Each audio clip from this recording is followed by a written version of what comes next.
Қосылайықта 30-31 күні кастинг болады. Соған байланысты Қосылайық оқырмандарының ойлары. Болашақ блогерлар келеді екен ғой. 3 смайлик. Бұрынғыларды алмаңыздаршы. Жап жаңа қатысушылар да алыңдар. 18 жас болмасын. Зухра Ақтөре Хамрақұл келмесін. Жүргізушіні де ауыстыру керек. Диана ханым, өзіңіз қашан кетесіз? Деген шын мұқтаж, жасы үлкендеу үшін үйленгісі келетіндер келсін. Кешегісінде көбі атын шығару үшін келгендер. Ақтөре хамо, оларды ешкім ұнатпайды. Әшейін өтірік жүр оңбағандар. Бұрынғыдан Меруерт, Бол-Бол, Серік, Мерей, тағы да басқалардың бәрі қайтып келеді ғой. Сценарий жаттап алдық уже бұлардың.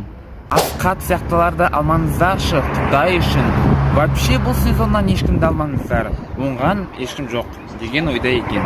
Олай ойлайсыздар, Қосылайық өздерінің оқырмандарының айтқандарына құлақ асады ма екен? Комментарияға жаза кетіңіздер.